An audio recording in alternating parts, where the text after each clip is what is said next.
अस्सलाम वालेकुम, good evening. कैसे हैं आप लोग? बिल्कुल मजे में फिटफाट होंगे और आपकी होस्ट अना भी आपके साथ बिल्कुल मजे में फिटफाट। आज की शाम भी बहुत ही खूबसूरत अंदाज में हम आपके साथ गुजारने वाले हैं और जो एनर्जी होती है ना वो मेरे लिए तो आप लोगों की वजह से आती है कि जब आप लोगों की कॉल्स आना शुरू होती हैं, आप लोगों का रिस्पांस मिलना शुरू होता है तो फिर मुझ में और एनर्जी आनी शुरू हो जाती है। यानी समझिए कि इसे ऑक्सीजन कह लीजिए कि जितनी ऑक्सीजन मिलती है उतना अच्छा लगता है। और आप लोगों के लिए ऑक्सीजन ये होती है कि आपके लिए मैं कोशिश करती हूँ कि प्रोग्राम में कुछ ऐसी चीज़ें होनी चाहिए जिनसे आपको घर पर बैठकर बहुत कुछ मालूम हो सके, आपकी नॉलेज में इजाफा हो। इसके साथ साथ कुछ प्रॉब्लम्स ऐसे भी होते हैं जिनकी वजह से माइंड बड़ा कंफ्यूज रहता है कि ये हकीकत या झूठ या मतलब इस तरह की सारी चीज़ें हमारे जहन में आती हैं, ये सिर्फ फर्जी चीज़ें।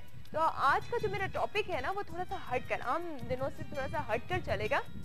आप लोगों से बातचीत भी रहेगी, कॉल्स भी आप लोग कीजिएगा। आप लोग अच्छे तरीके से जानते हैं कि आपका नाम वगैरह मालूम करना होता है, उसके बाद आप अपना इसमें आज़म भी पूछ सकते हैं, खाफी ताबिर भी पूछ सकते हैं। लेकिन याद रखिए जनाब आली के प्रोग्राम का आगाज़ तो हो चुका है और दिन का आगाज़ किए हुए तो बहुत देर हो चुकी है और फिर आहिस्ता आहिस्ता हम अपने दिन के इख्तिताम की तरफ बढ़े। तो क्या हमने कभी ये सोचा कि जब हम सुबह उठते हैं तो हमारी जो सुबह होती है वो हमारी बहुत सारे कामों से भरी हुई होती है। आज ये भी होना है, आज वो भी होना है, आज ये भी करना है, वो भी करना है। बहुत सारे काम तो हो जाते हैं और मूड होता है तो कर लिया जाता है, ठीक है। तो और कुछ ऐसे काम होते हैं जो बहुत ही मतलब ज़रूरी होते हैं लेकिन वो रह जाते हैं और हम उन्हें टाल देते हैं कल पे, ठीक है। वो कल तो खैर कभी नहीं आती, लेकिन जब सुबह होती है तो उस वक्त हमारे माइंड में तो एक पूरे वो चल रहा होता है दिन का कि आज ये भी सब कुछ करना है। तो क्या कभी जब हम रात को अपने बेड पर जाते हैं, सोने के लिए जाते हैं, तो उस वक्त हम सोचते हैं कि आज हमने ये किया है और ये काम नहीं किया, ऐसा ज़रूर होना चाहिए था, आज हमसे ये गलतियाँ इतनी सारी हुई, अच्छाई कोई भी नहीं हुई, आज हमने इतने सारे बुरे काम कर लिए, नेकी तो हमने की नहीं, तो हमारे आज इतने सारे गुनाहों में इजाफा हो चुका है, नेकियां तो हमें मिली नहीं। काश हम इतना छोटा सा काम कर लेते तो अल्लाह ताला देखें कितना गफूर और रहीम है कि वो आपको एक छोटे से काम के बदले कितनी सारी नेकियां, एक अच्छी सोच में भी आपको नेकी मिल जाती है। तो आपने तो अच्छा सोचा ही नहीं। तो आप सोचें कि अगर अच्छे काम करने की अल्लाह ताला हम सबको तौफीक अता फरमाए, लेकिन अगर हम अच्छा काम नहीं करते तो आज रात को आप जब बेड पर जाएंगे तो ये ज़रूर सोचिएगा, और मैं भी खुद भी सोचूंगी, सिर्फ अपनी बात भी करूँ और आप लोगों की भी बात करूँ, कि आज ज़रूर सोचिएगा आज हमने कोई अच्छी सोच रखी कि जिसकी वजह से हमारी नेकी या हमारे कुछ अच्छे काम हमने जो किया उसमें इजाफा हो जाए, या हमने सिर्फ और सिर्फ दूसरों को हर्ट किया है, दूसरों के लिए बुराई की है, चुगलखोरी, जो गीबत, ये जो बैक बाइटिंग जैसी चीज़ें ये हमने बहुत ज़्यादा की हैं।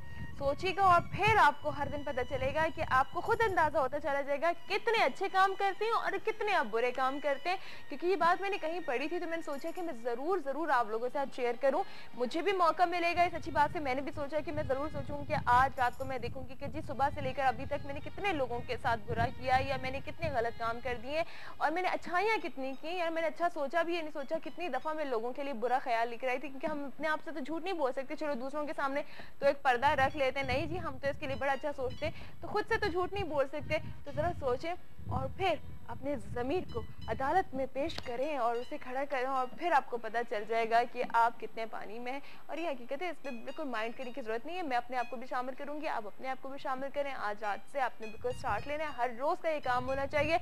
इसके साथ साथ हम आगे भी बढ़ेंगे, बहुत कुछ शो में आप लोगों के लिए आज भी है एक अच्छा ज़बरदस्त सा टॉपिक होगा, थोड़ा सा हटकर है, लेकिन ये सब कुछ होगा जब हम लेंगे एक ब्रेक और ब्रेक के बाद करेंगे आपको दोबारा ज्वाइन। आप हमारे साथ रहिएगा, आमिर साहब भी हमारे साथ हैं और उनसे भी आपकी मुलाकात होगी, लेकिन ब्रेक के बाद।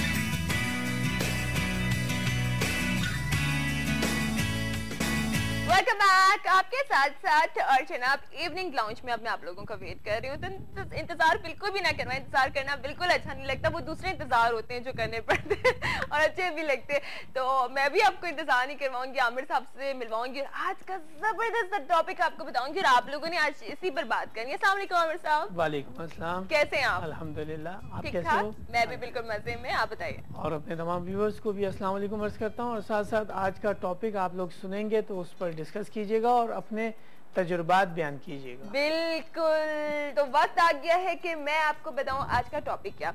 आमिर साहब, हमने बहुत बार ना ये होता है कि हम लोग डर जाते हैं, अंधेरे से कोई डरता है, कोई जिन भूतों से जिन्होंने ना भी देखा वो भी बस जिन भूत नाम लिया जी डर जाते हैं। बच्चों को भी अक्सर हम डराते रहते हैं कि जी वो भूत आ जाएगा और जिन बाबा आ रहा है, मतलब इस तरह की वर्ड ना हर किसी माँ के मुंह से निकलते हैं, या बड़ी बहन भाई जो होते हैं वो भी बच्चों को ऐसे डरा रहे होते हैं। तो आज मैंने सोचा कि मैं कुछ फेसबुक पे मैंने एक स्टोरी पढ़ी थी, वहाँ पर मैं नाम नहीं लेना चाहूँगी कि मेरे फ्रेंड लिस्ट में एक मौजूद है साहब, उन्होंने लिखा था तो शुमाली इलाके जात की तरफ गए और वहाँ पर उन्होंने घूमते फिरते वहाँ पर एक ऐसी चीज देखी जो बार बार उनके सामने आती है और गायब हो जाती है। तो उन्होंने कहा कि वहां पर कुछ लोगों ने बताया कि छलावे होते हैं, छलावा। अब मैं आपसे पूछना चाह रही हूँ कि जिन भूत और ये जो चुड़ैल और ये जो छलावे और वो अजीब अजीब और सरकटे और पता नहीं क्या क्या जो और भी नाम दिए जाते हैं, ये इनमें कितनी हकीकत है? ठीक है, असल में जो सवाल आपने किया है इनमें बहुत सी चीज़ें यकीनी तौर पर हकीकत पर मबनी है। और होता ये है कि सरकटा वगैरह जिसके बारे में जिक्र किया जाता है, ये बड़ी मूवीज भी बन चुकी हैं, ये बैड स्पिरिट में आता है। अच्छा, बदरू में आता है। बदरू कौन सी रूहों को करार दिया जाता है? बदरू अल्लाह तबारक व तआला ने खुसूसी तौर पर उन रूहों को करार दिया है जो खुदकुशी करते हैं। अच्छा, उनको सजा के तौर पर, चाहे वो मुसलमान हो चाहे वो गैर मुस्लिम हो, खुदकुशी करने वाले का तो किसी दीन से कोई ताल्लुक ही नहीं ठीक है, मतलब दोनों सूरतों में उसको जहन्नमी करार दे दिया जाता है।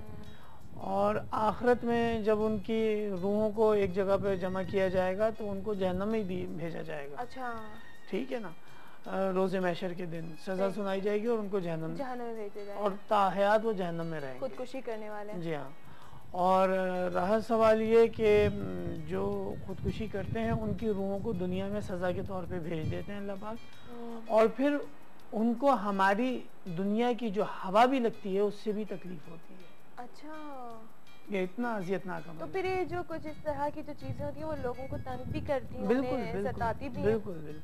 तो उन्हें उस वक्त भी एहसास नहीं होता? नहीं यार आज इतनी खौफनाक बातें कर रहे। दूसरी बात ये कि रहा सवाल ये छलावे का, छलावा कहलाता है छोटे कद के जिन्नात को कहा जाता है। छलावा छोटे कद के जिन्नात? जी हाँ। ये एकदम से आए और गायब नजरों के सामने एक दो बस वो उनका काम ये होता है कि वो उनका मतलब मशगला है ये कि वो इंसानों को डराते हैं। मतलब ये कि कोई ऐसा नुकसान नहीं पहुंचाना, बस डर और डराना। अब वो डरने में चाहे वो जख्मी हो जाए, शरीर जिन्नात, शरारती जिन्नात। और बाकी तो जिन्नातों की हाइट मैं और भी आपसे हिस्ट्री लेती हूँ, डिटेल लेती हूँ, कॉलर्स को भी शामिल करूंगी, लेकिन कॉलर से आज मैं ये पूछूंगी, कोई सवाल वगैरह कुछ भी नहीं है, बस मैं ये पूछना चाहूंगी कि अगर आपको कभी ऐसा लगा कि अल्लाह न करे कि कभी ऐसा आपके साथ हो, मुझे तो सीरियसली बड़ा डर लगता है, लेकिन ये कि आपने किसी इस तरह की चीज को फेस किया हो, या आपने कभी अपना वहम भी आपको लगता हो कि हाँ ऐसा हो रहा है, घर में कुछ लोगों को बार बार एहसास होता है, तो वो हमसे जरूर डिस्कस करने। देखते हैं कि जी हमारे साथ जैसा कॉलर हैं कौन है। अस्सलाम वालेकुम। वालेकुम अस्सलाम, अपना नाम बताइए। हाँ जी, आप ही नैयर बात कर रहे हैं। कैसी हैं आप? अल्लाह का शुक्र है, आप ठीक है? बिल्कुल ठीक ठाक, मजे में। मैंने आपके शो में पता, थैंक यू सो मच। कैसा लगता है आपको शो? आपको पता है मैं हमेशा आपकी कॉल करती हूँ, लेकिन आज आपसे भी कॉल की है और अपने क्वेश्चन के लिए भी की है। जी हाँ जी, ये मैंने डॉक्टर साहब को पहले तो सलाम पेश कर। जी, आमिर साहब से क्या पूछना चाहोगी? हाँ जी, उनसे पूछना चाह रही हूँ, मुझे ये मेरे साथ प्रॉब्लम है, नमाज पढ़ती हूँ लेकिन मेरे से बाकायदगी नहीं होती नमाज। अच्छा, सही मेरी रह जाती है नमाज, मैं क्या करूँ? अपना नाम दोबारा बताएगा? नैयर नाम है मेरा। नैयर, ठीक है नैयर, ठीक है नैयर। अभी जवाब देते हैं आपको, ठीक है?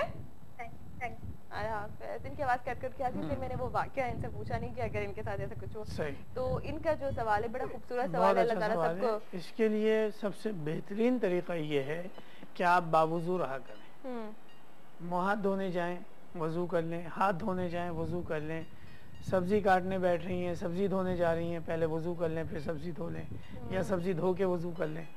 मतलब कहने का ये है कि अपने आप को आपने मुतवातिर जब तक आप जाग रहे हैं बावजू रखना, बावजू रहे और वो सो के उठे कि नमाज फिर खुद पढ़ने का खुद अल्लाह तबारक व तआला, आप कहते हैं ना अल्लाह पाक ने खुद फरमाया कि तुम मेरी तरफ 1 कदम बढ़ो, मैं 10 कदम तुम्हारी तरफ बढ़ूंगा। क्या बात है। तुम मेरी तरफ 10 कदम बढ़ो, मैं 100 कदम तुम्हारी तरफ बढ़ जाऊंगा। तो अल्लाह तबारक व तआला की ये बड़ी करीमी है कि जब बंदा बावजू रहना शुरू कर देता है तो वो ऑटोमेटिकली नमाज की तरफ आ जाता है। सही, क्योंकि पता है क्या होता है, हम लोग बड़े ना कहना चाहिए कि सुस्त भी बहुत है ना, बहुत लेजी भी हैं कि हम सोचते हैं अच्छा अभी वजू करना है, अभी उठना है। जब वजू होता है इंसान सोचता है कि अच्छा मेरा वजू है, मैं तो नमाज पढ़ लूँ, जल्दी से नमाज अदा कर दूँ। तो बिल्कुल, एक तो फिर वो सर्दियाँ भी आने वाली हैं, तो अगर या कि आप लोग वजू में रहो तो कि सर्दी वाला बहाना नहीं रहेगा कि जी वजू कैसे करें, पानी में कैसे जाएं उठें। तो ये बात आमिर साहब ने बहुत अच्छी कही है। अल्लाह ताला हम तमाम मुसलमानों को नमाज पढ़ने की तौफीक अता फरमाए। जो नहीं पढ़ते अल्लाह ताला उनको भी हिदायत करे। और मैं अपने लिए भी दुआ मांगती हूँ कि अल्लाह ताला मैं रेगुलर हो जाऊँ नमाज में, कि जो हम 1-2 नमाजें पढ़ के और फिर छोड़ देते हैं ना, और फिर 1-2 नमाज पढ़ के जैसे कि पता नहीं हमने कितना बड़ा काम कर लिया। बहुत मैंने नमाज के हवाले से ना आमिर साहब में एक वाकया बताना चाहूँगी आपको कि मैंने सुना था, मैंने पढ़ा था, मुझे सही याद नहीं है, आप बताइएगा कि ये बात सही है या नहीं, कि एक शख्स के साथ एक शख्स किसी जगह पे सफ़र कर रहा था, किसी जगह पे जंगल में उसका सफ़र था, तो शैतान उसके साथ हो लिया। वो शैतान के साथ था, उसके साथ 1 दिन या 2 दिन उसके साथ रहा। फिर उसने कहा कि अच्छा भाई मैं जा रहा हूँ। शैतान से कहा मैं तुम्हारे साथ नहीं रह सकता, तुम तो मुझसे भी बड़े शैतान। उसने कहा कि क्यों? उसने कहा कि मैंने एक सजदा आदम को नहीं किया था, तो मेरा ये हाल हुआ कि मुझे सारी ज़िंदगी क्या कि मैं आखिर तक इस अजाब में रहूँगा और अल्लाह ताला मेरी माफ़ी नहीं कबूल करा। तो तुमने तो पता नहीं कितने सारे सजदे अल्लाह को नहीं कर लिए, तो अल्लाह का बनना था, तुमने तो कितने अलग, तो पता नहीं तुम्हारा क्या हाल होगा। मैं तो इस डर से खौफजदा हूँ कि ये पता नहीं क्या होने वाला है। तो ये बात हमें सोचनी चाहिए नहीं सर? बेशक बेशक। असल में बात ये है कि नमाज जो है वो किसी भी हाल में माफ़ नहीं है। अल्लाह तबारक व तआला ने इतनी सहूलत और इतनी छूट दी है कि नमाज आप क़ज़ा भी पढ़ सकते हैं। आप भी पढ़ सकते हैं। सफ़र में देखें कि नमाज को भी अल्लाह ताला ने हमारे लिए मतलब ये कोई वो मुश्किल नहीं रखा कि वो नमाज हमारी कसर हो जाती है, कसर हो जाती है ना, तो क्या आप आधी नमाज पढ़ सकते हैं। खैर वही बात कि अल्लाह ताला सबको तौफीक अता फरमाए। उसके साथ साथ आज आप लोगों ने अपने अपने एक्सपीरियंस हमारे साथ शेयर करने कि अगर आपके साथ कुछ कहीं भी कुछ खौफनाक हो चुका है, कोई जिन भूत वगैरह इस तरह की चीज़ आपसे टकरा चुकी है, तो ज़रूर बताएं। और कितने बहादुर हैं या बहुत डरपोक हैं ये भी पता चल जाएगा। अस्सलाम वालेकुम। अस्सलाम वालेकुम। ओके, टाइम भी ब्रेक का हो चुका है, तो मेरा ख्याल है कि इन कॉलर को हम ब्रेक के बाद शामिल करेंगे। आमिर साहब आप हमारे साथ साथ रहिएगा, तो मजीद कुछ मैं आपसे और डिटेल भी हासिल करूँगी हमारे व्यूअर्स के लिए। तो क्या करना है, ब्रेक लेना है, ऑफ कोर्स ब्रेक के बाद मिलते हैं।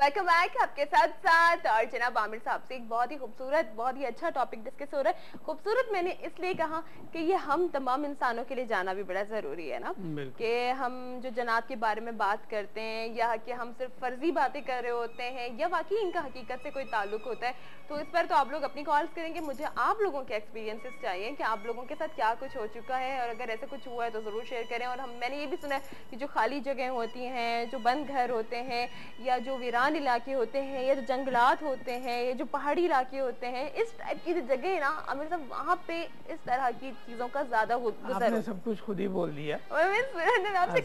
माशाल्लाह आपकी भी नॉलेज अच्छी खासी है इस बारे में।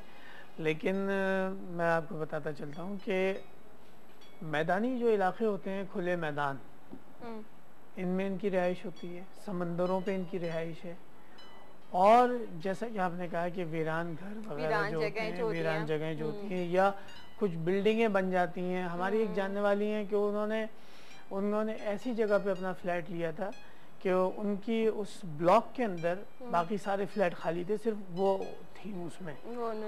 और उसके बाद हुआ ये कि वो फ्लैट जो है उसके बारे में उन्होंने मालूम किया तो पता चला कि 15 साल से उसका स्ट्रक्चर